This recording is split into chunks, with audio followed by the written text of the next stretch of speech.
Good morning, everyone, and happy Tuesday. I am going to just get this going and right now, actually. So, welcome. As I said, happy Tuesday. It is April the 28th, almost May. Can you believe it? That means two things. April is almost over. It's almost May, as I just said, and we have been in shutdown for, oh boy, something like 6 weeks now, coming on 7. So, yeah. Anyway, here's the deal. Every Tuesday and Thursday, I am doing a live event and a live presentation. And it is titled Structure in the Chaos. It used to be 1, then it went to 1, whatever. Now it's 2. Now I'm going to introduce 3.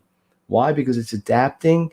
It is changing. It is evolving as we go. And today is going to be a little bit different for those of you who have been on multiple broadcasts. Is I'm just going to address questions. I have covered a variety of things. How to set up a home learning situation. What to do if your child's having trouble learning at home. How to manage all the new things that you have to deal with at once. Today, it's really all about questions. And these are mostly questions I've gotten over the last week from parents through email, through text, through social media, and through direct conversations, through the community, through everything. So the quick disclaimer, this is a live presentation. It's basically designed for parents and children who are on home study due to social distancing, now 6-7 weeks and counting. It's being recorded, will be re-released in its native form most likely. And all the opinions and the information here are not officially sanctioned. They're really my opinions. If you have questions, comment in the chat if you're watching it live. I try to monitor them as much as I can. Or you can email them to me and I'll monitor them as well. And I'm going to answer them essentially as they come up. So here we go. The goal is to keep this about 15, 20 minutes. I know everyone is busy. Parents at home are trying to work, oversee their educational processes. So it's been a crazy time. As I said, almost 7 weeks now, if you can believe it. Schools are closed at all levels. The transition to online and virtual learning has been challenging for some. I am a full-time tutor and educator. I've had a lot of people reaching out with questions, so I'm going to try to answer them. So the goals are simple. Address commonly asked questions and concerns. Give you suggestions that I have given many parents already, sort of case by case for immediate implementation, and provide ongoing channels of support. Okay. So I am Stephen Green. My business is called Make the Grade. We are a tutoring and education company. Personally, I have almost 36 years in the education business, education world. Some as a classroom teacher, some as a private educator and tutor. I've written a book. A lot of what I talk about is drawn on the ideas in the book regarding time management, regarding information management, regarding a daily action plan, regarding maximizing your potential. I also host the Make the Grade podcast and the Make the Grade Success community. And again, a lot of the information there comes from the stuff in the book, how it can help you. So you're going to see a lot of this slide today because this is basically, I had 21 questions. I narrowed it down to the 5 most common. First of all, virtual learning, how to create an effective learning environment at home. Probably question number 1 overall over the last 6 weeks. So number 1, I am offering, and I will put the link in the comments if I can, but it's definitely on my social media. I will set up, if parents are interested, I have a link you can go to. You fill out a form. You complete a form. It's a questionnaire. It's about 15 questions. And using that, I will set up a home learning plan for you and your family based on your particular needs, skills, grade level, age level, etc. Okay. This, I've done several of them. The feedback is, I'm happy to say, been really, really good. But let me tell you generally what you need to do. So this is setting up a virtual learning system. Number 1, you have to have a physical structure. You have to have a place where people are going to go and work. You have to create a separation. This is a little bit new. I am suggesting you take an area of the house, if you have enough space, or a room, or a desk, or a table, and say, okay, when you are sitting here, this is school time. When you're not, it's not. You have to create a line that children, this is regardless of age level. And obviously, a 10th, 11th grader is going to be able to work more independently, but you have to create a line. Now you're in school, now you're not. You have to do the same thing with time, especially if you're working at home. A big comment I'm getting from parents is, I'm trying to do my job. I'm making sales calls. I'm making appointments. I'm doing follow-up. I'm in meetings. I'm talking to important people, and my kids are screaming and yelling in the background, or they need help. Yes, I get it. So what I'm going to tell you is create a time structure. So you can say, look, from 9 o'clock to 10, you're in school. While you're in school, I'm doing work. I will come and help you when I get done. So you got a physical structure, a time structure. And the third thing is accountability.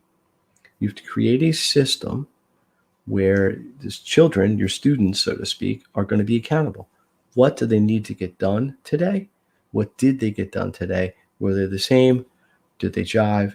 Did it go into your larger plan? Again, if anybody's interested, I am setting up personal, customized, home-based systems for people. I will provide a link. It is all over my social media if you are interested, or I'll try to get it to you. So, okay, number 2, and this is probably most of a concern for people who have juniors or seniors in high school, maybe even 10th graders, but what's going on with the AP exams, what's going on with the SAT, what's going on with the ACT, and as a caveat to the caveat, this is changing.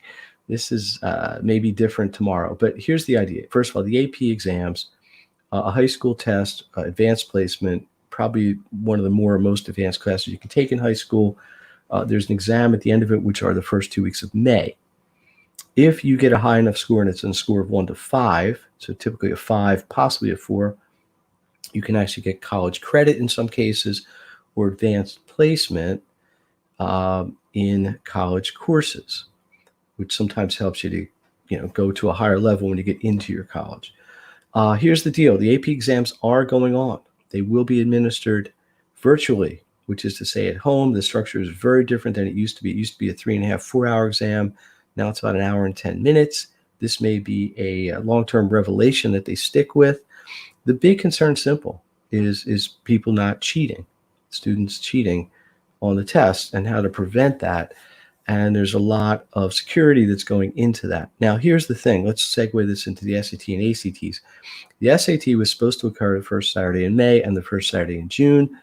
The ETS, the administrative company, has postponed both of them, citing a lack of a safe place to administer the test. The ACT has not postponed its June test, which is the second Saturday in June. I have several students who are prepping for this ACT exam. I am hoping, and the indications are hopefully, they'll be able to take it locally. Now, keep in mind, the SAT and ACT are national exams, international, actually, for that matter. So you may have a prohibitive situation in Pennsylvania and not a prohibitive situation in another state. So it's possible to make it may be a case-by-case thing. Here is my counsel. Both test companies are saying they want to administer tests. They want students to have the opportunity to take them because it is a component of college admissions that's well known. They are trying to work out situations where they can offer extra dates, make up dates, even situations where you might be able to take these tests during a school day, which is not new nationally, but would be new to students in my local area in Pennsylvania. There is also a discussion, although nothing firm, that there may become virtual versions of both these tests that could be taken online. That would be a huge step, in my opinion, a positive one. We're not quite there yet. So here's the summary with the SAT and ACT. I would stay put. I would continue to prep. There is an ACT in June. There's also one scheduled in July. There's possibilities they will add SATs in late June and July in addition to the one in August, and they may add one in September. So juniors, hang in there. You will have opportunities to take these tests. Everyone is more or less in the same situation. question, has it changed how colleges are going to look at admissions? And the answer is probably, I don't know. It's very case by case. I've read probably about 30 articles, some from all by college admissions people, some devaluing the SAT and ACT, some maintaining it. I think what we just do is you do the best you can, try to plan as much as you can plan, and then you deal with the timetable as you can. Number 3, my children can't teach themselves and I can't teach them. And they also cite a lack of instructional and only content on school provided materials. I think this is a challenge. Just like not everyone learns most effectively in an academic setting in school, maybe they need one-on-one or whatever. Not everyone learns effectively offline or online, off school, online. There may be many reasons for this. This is not a finger-pointing exercise at all. It just is the reality. So here's my advice. If whatever circumstance is being presented to your child, whether it's a worksheet or a video or something asynchronous or even a synchronous situation, and it's not working for them, I think you have a couple choices. 1, search the internet and try to find a better choice. I have helped many students do this. There is a ton of information out there. You have to be a little careful what's good and what's not, but it is out there.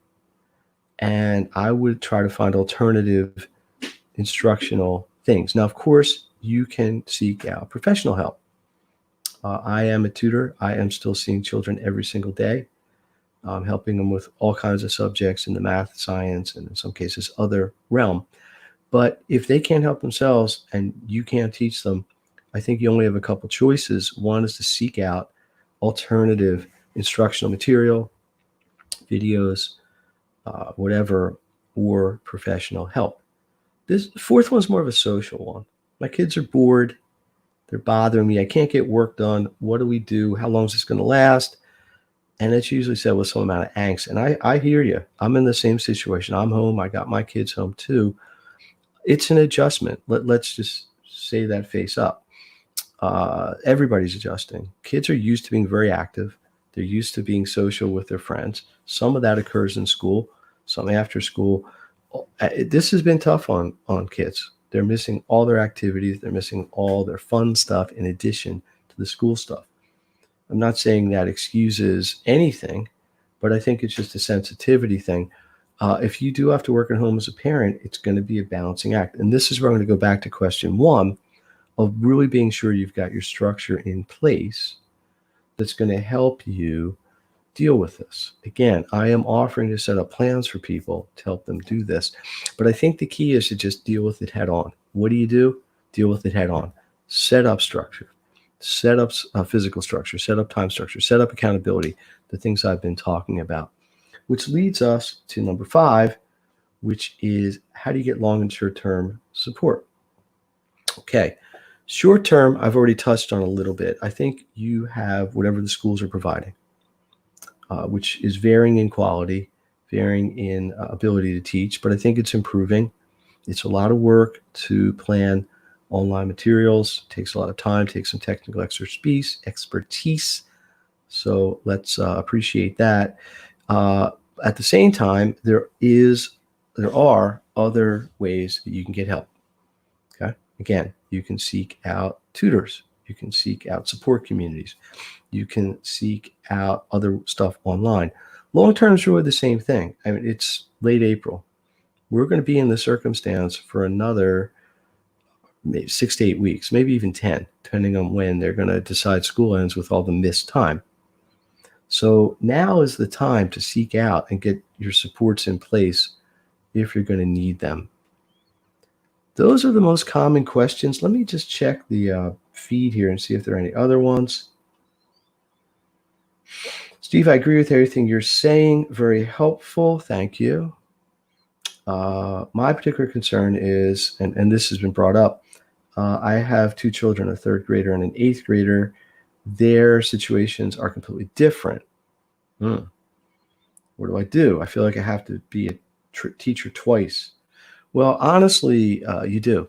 they're going to have different circumstances. One suggestion I had made way back when, it was like Structure in the Chaos version 1.2 or somewhere in there, is to have the children help each other. It's almost the analogy like the kids help each other get dressed, like the older ones help the younger ones. And that may help you, is maybe you work with the second grader directly, you work with the eighth grader, but you also try to find common ground where the eighth grader could help the second grader. I can't tell you that's 100% feasible and practical in your situation, but it tends to work, at least in a broad stroke. And again, I'm going to come back to what I've been saying, which is if you have your structures in place, your physical, your time, your accountability, all this gets easier. And it would probably be even more pronounced the younger the child is, kindergarten. I've written these plans for people with kindergartners. Yes, it is a challenge keeping a kindergartner occupied. It's no secret their attention span is not what a 10th graders would be. So they need a lot more stimulation, which is a lot more challenging. Let me see if there's any other questions. We only have one more, which is fine. My son prepped and was supposed to take the SAT in March. Then it was canceled right before the test, which is true in Pennsylvania. Then he kept prepping, hoping it would be in May. That got canceled. He's ready to just give up. What should I tell him? I don't blame him for having that sentiment because I understand the frustration. However, I'm going to tell you it's a long play here. Okay? This is a long-term situation. As a junior in high school, your goal essentially, if you really, really whittle it down, is to get into college. To do that, you need a grade profile, you need GPA, you need a certain number of courses with a certain amount of rigor. You probably need to take standardized tests, SATs, ACTs at some point. When you take them, probably isn't going to be as important. Some people like to get it done. I had a lot of students that worked with SATs and ACTs. They took them last August, September, October, December, and they were done. Now, of course, they didn't do that because they knew this whole situation was going to shut down. They just had other things getting in the way where they knew they were going to be very busy over the winter with sports or plays or their midterms, what have you. And that was their timetable. It's something I talk about a lot with students and families when I set up programs like this, is your timetable. I think you still have to look at the long run. I mean, we're all working on the assumption that we're going back to some semblance of normal sooner than later, hopefully September. You will have plenty of opportunities to test for these things in the fall, and it does take time to prep. So I would say focus on school, but don't lose sight that you need to get ready for these tests as well, because they matter in the long run. Let's see if we have anything else here. I'm trying to switch through multiple feeds, which I'm not the greatest at. By the way, if anybody's home and they want to help me produce this, that'd be great. All right, it looks like we're out of questions, and I am almost out of my self-imposed time. Here's how you get a hold of me. Dr. Stephen Greene, Make the Grade. There is my email, sgreene@makethegrade.net. On social, Twitter, Instagram type things, I am at Make the Grade. Further, on Facebook, you can search Make the Grade or the Success Community, or my business page, which is Make the Grade. It shouldn't be that hard to find, hopefully. I will continue to do these presentations as long as there are questions in demand. Tuesdays, 10 a.m., Thursdays at noon. I am doing live office hours, which is within the support community, 3 days a week, as well as daily support meetups with families in my support community. So I would encourage you, take a look at my support community, the Success Community. It's on Facebook. I can get you information about that if you want to email me or message me.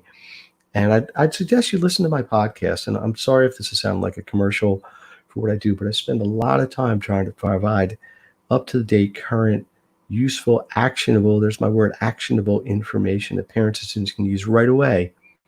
And a lot of it's in the podcast. I've interviewed a lot of really good guests lately in the podcast, a neurologist, a dietitian, test anxiety remediation specialist. So there's some really good stuff on there, if I don't say so myself. But the key is communication. Please give me some feedback. This whole presentation today is around 20 minutes long. 16 of it was talking about questions that are just coming up over and over and over. So probably if you have a question, someone else does as well. There we go. Thank you. Thank you, everyone, for your support. I appreciate what everybody's doing to try to stay safe, stay home. Let's all beat this together. I know we're impatient.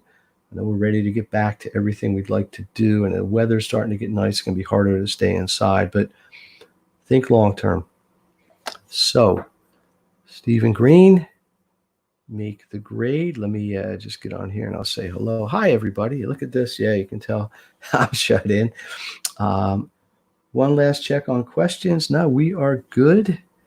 I appreciate everyone watching. If you found this helpful, please share. And I say this because I have found, and I've gotten so many comments, that if more people to get this information and the more people can help, the better. So that's my mission. Thanks again. See you next time, which is Thursday at noon. Stay safe.